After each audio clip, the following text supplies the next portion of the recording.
kemampuan-kemampuan lain, biasanya anak-anak autis ini mereka akan lebih jago. Mereka tidak bisa berpikir secara lebar, tapi mereka bisa berpikir secara dalam. Jadi begitu mereka Ada yang mengatakan anak autisme pasti tidak bisa bicara. ASD yang tergolong ringan, mereka bisa bicara. Itu. Namun memang karena keragamannya ini ada yang bisa bicara. Orang tua juga bisa memberikan reward kepada anak. Jadi sedikit apapun yang anak bisa kerjakan, orang tua bisa memberi pujian, gitu ya. Jadi supaya anak punya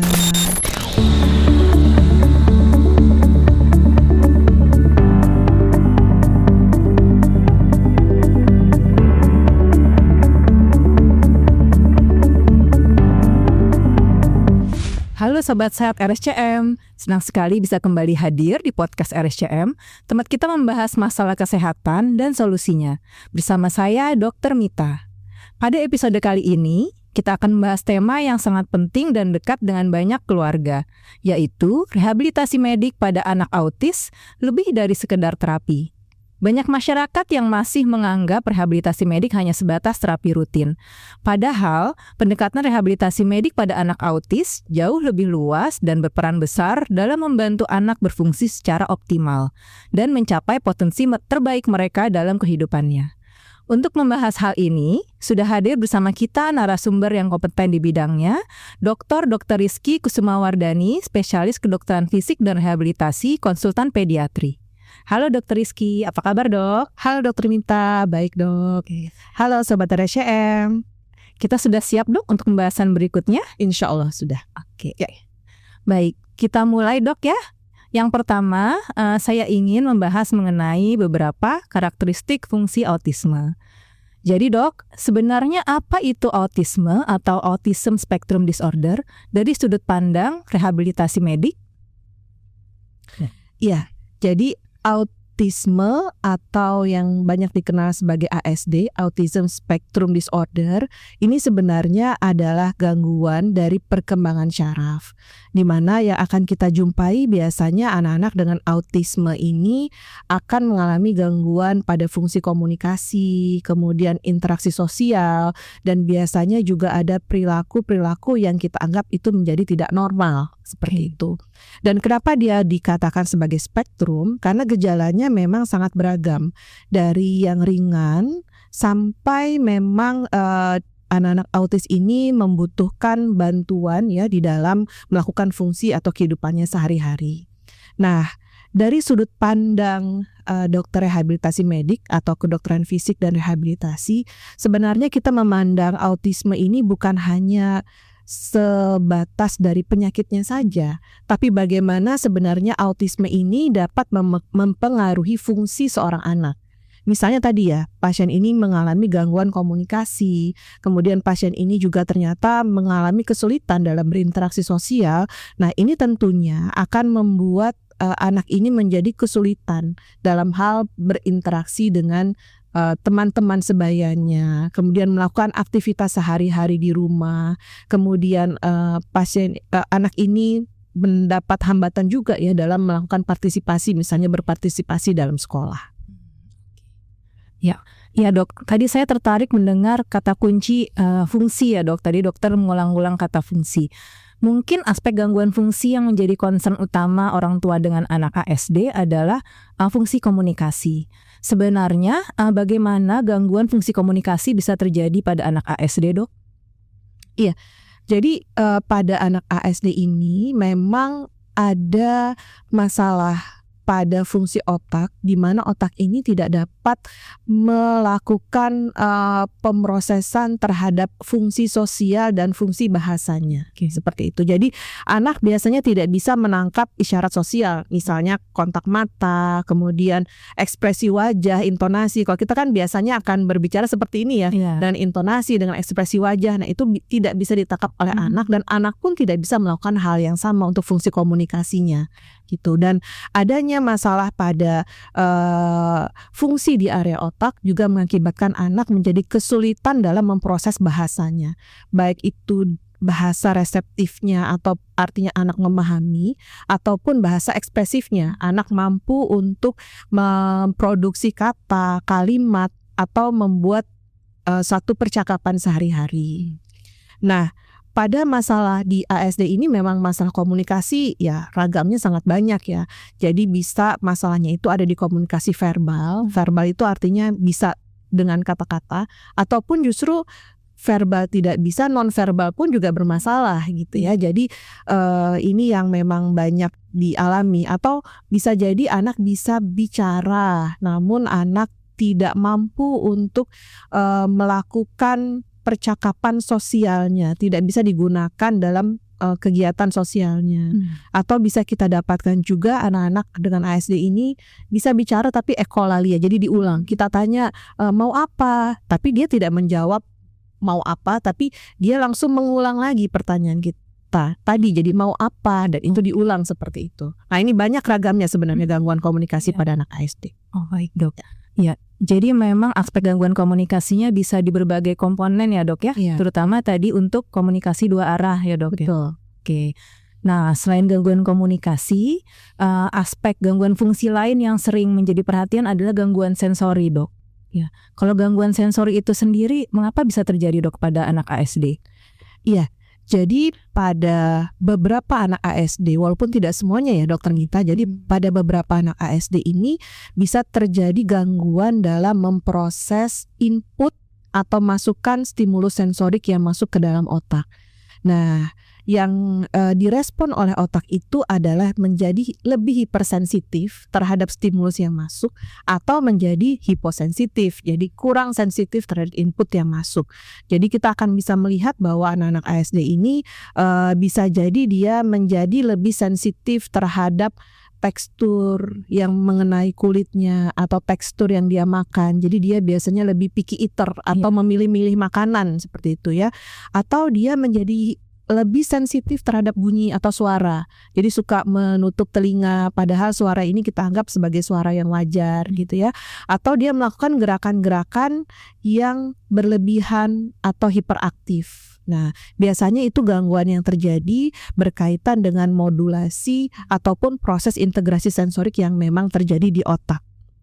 Nah, gangguan pada pemrosesan sensorik ini bisa juga nanti berakibat ke gangguan fungsi yang lain. Misalnya fungsi komunikasi yang tadi sudah kita bahas. Ya, jadi dengan adanya dia lebih, misalnya ya, dia lebih sensitif terhadap suara AC atau kipas angin yang menurut kita sebenarnya itu biasa saja, tapi itu sangat mengganggu mereka sehingga mereka tidak respon ketika kita panggil, ketika kita bicara, karena dia sudah cukup terganggu dan berkonsentrasi penuh terhadap suara-suara selain dengan suara percakapan.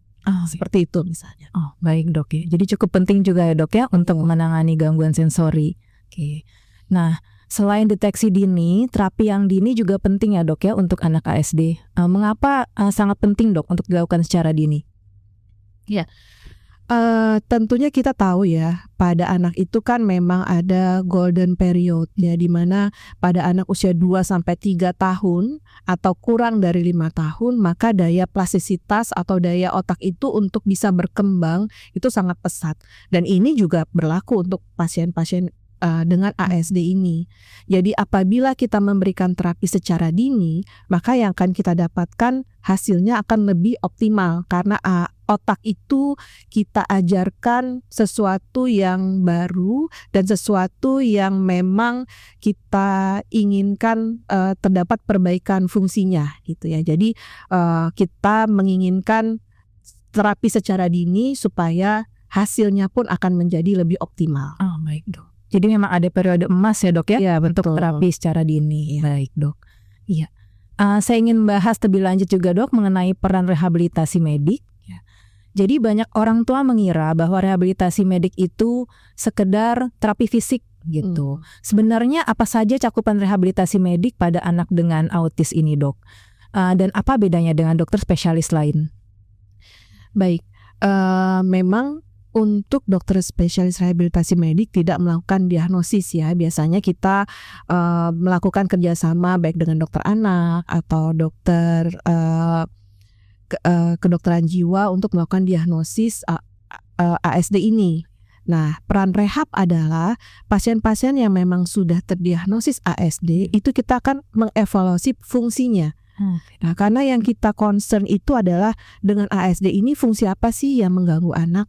Ya, misalnya nih, fungsi komunikasinya, kemudian tadi fungsi dalam pemrosesan sensoriknya, kemudian ada juga fungsi motorik. Jadi kalau kita lihat anak-anak ASD yang suka jalan jinjit gitu ya, itu ada banyak lah pasien-pasien dengan ASD seperti itu. Dan fungsi makan, misalnya ya, tadi kita bahas bahwa anak-anak ASD ini ada yang picky eater. Karena picky eater atau dia memilih-milih makanan sehingga terjadi gangguan nutrisi. Nah, itu kan yang akan menjadi concern kita juga. Dan selain fungsi-fungsi ini, kita akan lihat apakah itu akan menghambat aktivitas anak. Anak bisa mandiri tidak di rumah dengan gangguan fungsi tersebut. Anak bisa atau tidak untuk berpartisipasi, misalnya bermain dengan teman, ataupun dia bisa masuk ke sekolah ya untuk melaksanakan aktivitas di sekolah. Nah, ini kita akan melakukan satu evaluasi secara menyeluruh. Gangguan apa yang terjadi dan kira-kira apa yang akan bisa kita tingkatkan ya, dengan masalah-masalah yang sudah kita periksa pada pasien ini. Nah, sehingga kita harapkan bahwa target kita sebenarnya tadi ya bukan untuk menyembuhkan, tapi bagaimana kita bisa mengoptimalkan fungsi anak tersebut. Bisa jadi anak yang satu dia modelnya seperti ini, yang bisa kita optimalkan adalah sisi yang komunikasinya misalnya. Dan ini akan berbeda dengan anak yang lain. Jadi memang individual banget, tidak ada satupun anak autisme yang sama ya, baik dari segi gangguan yang terjadi ataupun tata laksana yang akan kita berikan. Oke. Baik, Dok. Ya. Jadi karena sifatnya sangat individual ya, Dok ya, bagaimana dokter bisa menentukan terapi yang tepat pada anak dengan autis? Ya, untuk mendapatkan terapi yang tepat, kita harus bisa melakukan pemeriksaan yang tepat. Ya, jadi kan kalau sekarang itu yang terjadi di masyarakat, terkadang pasien autis datang itu sama nih, oh ya terapi wicara, sensori integrasi, ya kebanyakan seperti itu. Padahal kalau kita lihat tadi bahwa misalnya sensori integrasi saja tidak semua anak-anak dengan autis itu mengalami gangguan pemrosesan sensori gitu. Jadi apakah perlu atau tidak sensori integrasi ini memang harus diperiksa lebih lanjut. Nah, kemudian untuk fungsi komunikasi, nah ini bisa kita lihat apakah fungsi komunikasi ini memang hanya bisa kita tangani dengan satu sisi, dengan terapi wicara saja, belum tentu. Bisa jadi ada aspek lain yang mempengaruhi, apakah itu dari segi kognitif ataukah dari segi kalau anak autis itu kan kayak semacam dia ada dalam satu kotak ya. Nah, bagaimana dia bisa memasukkan orang lain ke dalam kotak itu sebenarnya ada jembatan atau jalannya. Nah, jembatan atau jalan ini yang biasanya harus kita cari. Nah, keadaan itu bisa kita gabungkan dengan terapi bicara. Jadi tidak harus hanya terapi wicara saja gitu. Jadi banyak hal gitu ya. Dan kita juga bisa melakukan terapi-terapi lain apabila anak misalnya mendapatkan masalah gangguan pola jalan. Nah, biasanya kita bisa memberikan ada alat bantu atau sepatu khusus dokter Mita. Kemudian kita bisa melakukan terapi untuk mengoptimalkan fungsi otot dan sendi pada anak autis. Dan tadi yang banyak juga itu adalah gangguan makan ya. Nah, gangguan makan ini sendiri sudah sangat beragam problem atau masalahnya ya, sehingga tata laksananya pun pasti akan berbeda-beda gitu. Jadi banyak sebenarnya yang bisa kita lakukan, termasuk untuk terapi behaviornya. Kemudian apakah memang ada terapi secara psikologi yang memang kita bisa berikan, karena dokter rehab itu akan punya tim. Ya, jadi timnya ada dokter rehab, kemudian ada terapis wicara, ada okupasi terapi, ada fisioterapi, kemudian ada psikolog juga, dan ortopik prostetik ya. Jadi itu nanti akan diberikan. Oke, Dok. Ya. Jadi sangat luas ya, Dok ya, untuk penanganan anak dengan ASD ini. Ya. Nah, memang di masyarakat ini, Dok, yang paling populer mungkin ya, tadi dokter juga sudah sebutkan, yang seringkali harus diberikan sensori integrasi, kemudian terapi wicara gitu ya, Dok ya. Menurut dokter bagaimana itu, Dok? Dan apakah sebenarnya jenis-jenis terapi lain yang bisa diberikan, kira-kira apa, Dok? Iya, semua tergantung dari hasil pemeriksaan yang memang dilakukan oleh dokter SPKFR gitu ya. Kalau memang pada anak ini ada kelainan masalah pemrosesan sensori, maka kita memang akan memberikan terapi sensori integrasi. Tapi terapi sensori integrasi saja tidak cukup. Selain itu kita bisa memberikan sensory diet kepada orang tua di rumah ya. Jadi orang tua ikut terlibat nih dok. Jadi kan kita sih pengennya semua terapi itu bukan hanya tersenter kepada rumah sakit, tapi bagaimana keluarga juga terlibat gitu ya. Jadi kalau memang anak mengalami gangguan pemrosesan sensori, kita berikan terapi sensori integrasi, kita juga memberikan sensory diet untuk anak ini, jadi bisa lebih optimal.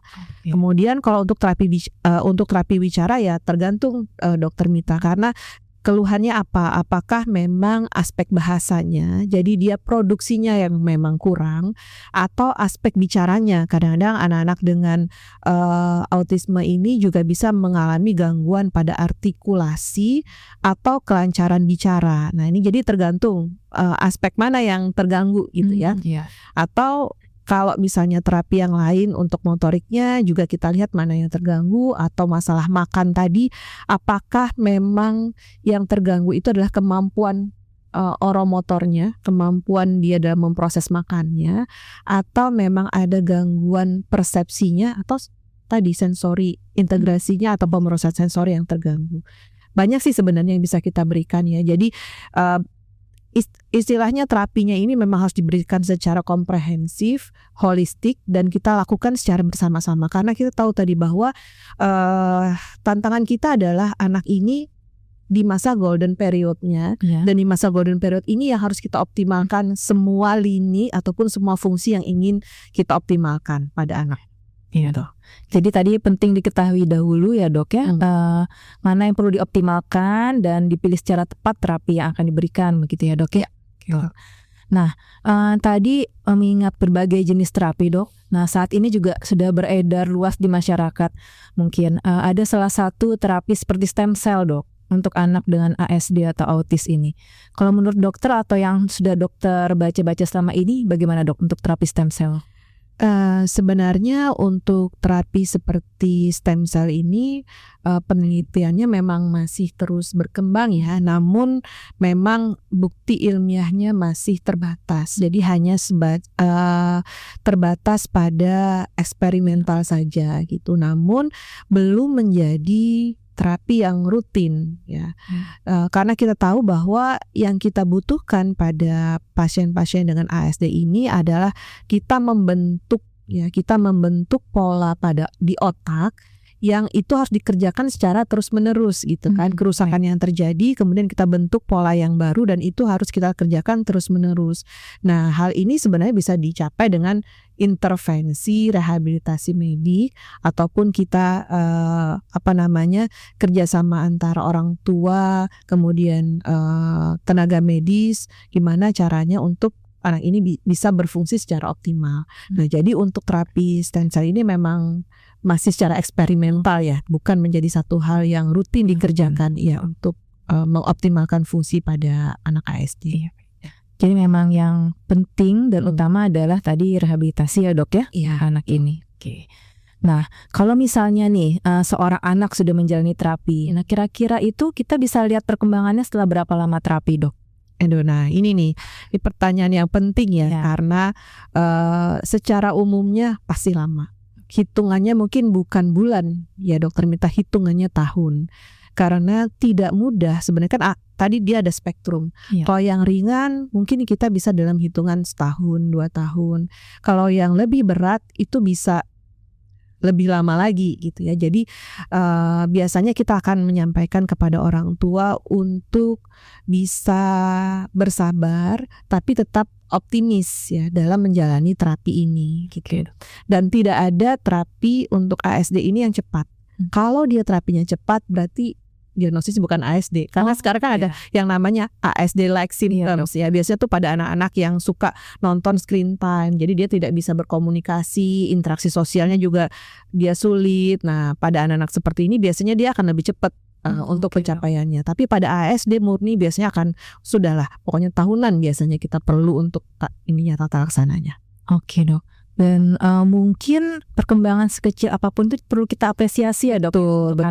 Betul. Jadi kita tidak membandingkan dia dengan anak yang lain, tapi membandingkan pencapaian pada anak tersebut saja gitu ya. Jadi sedikit perkembangan itu harus kita apresiasi dan itu merupakan satu keberhasilan sebenarnya ya. Oke, baik. Nah, tadi dokter mengatakan tentang keberhasilan. Sebenarnya kalau kita lihat perkembangan setelah terapi ini, indikator keberhasilan terapi itu apa, Dok, pada anak ASD? Kalau disebutkan indikator bisa kita bagi ya. Ada hal yang lebih kita pentingkan. Jadi dari segi rehab medik itu yang kita optimalkan adalah fungsinya. Iya. Nah, bisa jadi ya pada anak ASD ini dia kontak matanya membaik ya, tapi tetap tidak optimal. Tapi ternyata dia fungsi komunikasinya menjadi lebih bagus. Fungsi komunikasinya itu dalam artian anak ini sudah mampu untuk berbicara lebih banyak lagi walaupun dia tidak kontak mata dengan baik. Nah, menurut kita itu merupakan satu indikator. Jadi indikator keberhasilan kita itu bisa kita bagi, bisa berdasarkan fungsi yang tadi yang membaik atau yang kecil-kecilnya kayak kontak matanya bisa menjadi lebih baik, anak ini bisa jadi lebih paham gitu ya. Nah, ini bisa kita pilah-pilah ya. Jadi kapan kita akan menyasar atau punya goal yang lebih besar tergantung dari analisa dokter rehab mediknya seperti apa. Itu ada yang bisa kita ya udah fungsi yang besar-besarnya ini mungkin akan lebih cepat atau aduh susah deh untuk fungsi yang lebih besar. Ya udah yang lebih kecil aja, kontak mata pun itu sudah menjadi satu indikator. Itu bisa. Jadi tergantung dari kita melihat kemampuan atau potensi dasar anak ini seperti apa. Baik, Dok. Jadi ya, dokternya harus jeli ya, Dok, yang melihat potensi anak dan semua pasti ada potensi untuk berkembang ya, Dok ya, sekecil apapun. Oke. Nah, mengenai orang tua nih, Dok. Nah, walaupun anak sudah dapat terapi nih di rumah sakit ya, Dok. Sebenarnya bagaimana orang tua bisa mendukung terapi atau sehingga anak bisa berkembang lebih baik gitu ya? Apa yang bisa dilakukan orang tua di rumah, Dok? Nah, justru peran orang tua ini sangat besar, Dokter Mita. Jadi kalau kita bayangkan anak-anak dengan autis ini kan mendapatkan sesi terapi di rumah sakit mungkin 1-2 jam lah maksimal ya. Selebihnya kan anak-anak memang ada di rumah ya. Jadi dukungan orang tua ini sangat penting. Apa sih sebenarnya yang bisa dilakukan oleh orang tua? Yang pertama, orang tua juga bisa melakukan hal-hal yang memang diajarkan pada sesi terapi ya. Kemudian yang kedua, orang tua juga bisa memberikan rutinitas yang konsisten. Ya, misalnya tadi anak sudah diajarkan untuk punya kemampuan memakai baju, kemudian makan sendiri atau memakai sepatu. Nah, itu harus dikerjakan secara rutin, konsisten di rumah gitu ya. Dan sedapat mungkin kita memberikan kepercayaan terlebih dahulu kepada anak untuk melakukan aktivitas tersebut. Kalau tidak mampu baru kita memberikan bantuan gitu ya. Kemudian orang tua juga bisa memberikan reward kepada anak. Jadi sedikit apapun yang anak bisa kerjakan, orang tua bisa memberi pujian gitu ya. Jadi supaya anak punya semangat dan merasa bahwa apa yang dia kerjakan ini mempunyai interaksi atau dampak kepada orang-orang yang ada di rumah gitu ya. Dan yang terpenting orang tua memang harus memberikan dukungan penuh ya terhadap apapun yang anak ini butuhkan gitu, karena orang tua menjadi topangan utama anak untuk kehidupannya. Sehingga tidak ada yang lain yang bisa dia membantu kecuali memang orang terdekat gitu, orang tua. Jadi memang harus tadi diulang-ulang, rutin, konsisten, dan tadi kalau bisa ada reward ya, Dok. Iya, betul. Dan mungkin satu lagi sabar ya, Dok. Sabar itu yang harus dimiliki orang tua. Baik, Dok. Nah, untuk selanjutnya nih saya ingin membahas beberapa mitos yang ada di masyarakat mengenai ASD. Yang pertama, ada yang mengatakan anak autisme pasti tidak bisa bicara, gitu. Kalau mitos seperti ini menurut dokter bagaimana? Iya, tadi kan ASD ini punya spektrum ya, Dokter Mita ya. Jadi pada ASD yang tergolong ringan, mereka bisa bicara. Itu. Namun memang karena keragamannya ini ada yang bisa bicara, ada yang memang bisa bicara tapi tidak sepenuhnya mampu untuk seluruh kosakata ataupun seluruh kemampuan bicara atau bahasa yang harusnya dimiliki oleh seseorang gitu ya, atau ada yang memang tidak bisa bicara sama sekali. Tapi intinya sebenarnya bisa dilatih. Tapi itu faktornya sangat banyak sekali, mulai dari intervensi dini, kemudian kemampuan kognitif pada anak, kemudian tipe dari autismenya sendiri seperti apa gitu ya. Jadi kita tetap berusaha untuk mencapai kemampuan fungsi komunikasi yang optimal, karena tadi ada anak-anak autis yang ternyata bisa mencapai itu. Oh ya dok, baik. Dan mungkin tidak hanya bicara ya dok ya, komunikasi jenis lain gitu ya dok ya, mungkin bisa dioptimalkan. Iya. Baik. Jadi biasanya kan orang tua ataupun dokter yang menangani terpaku pada jenis komunikasi itu cuma verbal, padahal ada yang non verbal. Nah, pada saat kemampuan verbal atau bicara ini belum bisa dicapai oleh anak, kita harus melatih sisi non verbalnya ini. Non-verbal itu sebenarnya ada banyak, Dokter Mita. Bisa kita dengan gesture, atau dengan kita punya namanya augmentative communication therapy. Jadi kita pakai kartu-kartu sehingga anak nantinya diajarkan pakai kartu ini untuk berkomunikasi. Nah itu bisa. Jadi intinya sih target kita adalah anak mampu berkomunikasi walaupun bagaimanapun caranya. Gitu. Kalau ternyata anak tidak mampu untuk verbal. Baik dok, sudah jelas. Ya dok. Satu lagi dok, nah tujuan terapi autisme adalah menyembuhkan, itu adalah mitos yang lain. Kalau menurut dokter bagaimana dok? Iya, target kita tadi adalah bukan untuk menyembuhkan, tapi bagaimana kita bisa mengoptimalkan potensi anak ini gitu ya, dengan berbagai cara. Ya, dengan cara-cara, salah satunya adalah tadi dengan kita tata laksana rehabilitasi medik, gimana caranya kita bisa mengoptimalkan potensi sehingga nantinya anak ini kemampuan fungsinya berkembang. Kita harapkan kualitas hidup anak pun juga bisa semakin berkembang gitu ya, walaupun masih dengan kondisi autisnya. Oke dok, ya. Jadi yang penting kualitas hidupnya optimal ya dok ya. Oke. Nah, jadi menurut dokter apakah anak dengan autisme ini bisa mandiri dan nantinya bisa berprestasi dok di masa depan? Ada beberapa anak autisme yang memang bisa mandiri dan berprestasi ya. Nah itu tadi saya bilang ya, pada autisme ini kan dia seperti seseorang yang hanya punya satu kotak gitu ya. Dan kotak itu akan bisa masuk atau bisa dipenuhi oleh orang-orang lain yang mengerjakan pekerjaan sesuatu yang dia sukai. Biasanya seperti itu. Nah, ini terjadi pada anak-anak autisme yang punya kelebihan khusus, misalnya di bidang musik ataupun melukis ataupun kemampuan-kemampuan lain. Biasanya anak-anak autis ini mereka akan lebih jago. Mereka tidak bisa berpikir secara lebar, tapi mereka bisa berpikir secara dalam. Jadi begitu mereka mampu untuk melakukan satu keahlian tertentu, dia akan sangat detail gitu. Walaupun ragamnya tidak banyak ya, dia nggak bisa main piano plus apa, tapi main piano aja, tapi dia bisa secara detail. Nah, anak-anak tersebut biasanya bisa sampai mempunyai prestasi di bidangnya. Kan kita lihat juga para pelukis-pelukis yang dengan autis gitu. Jadi itu bisa.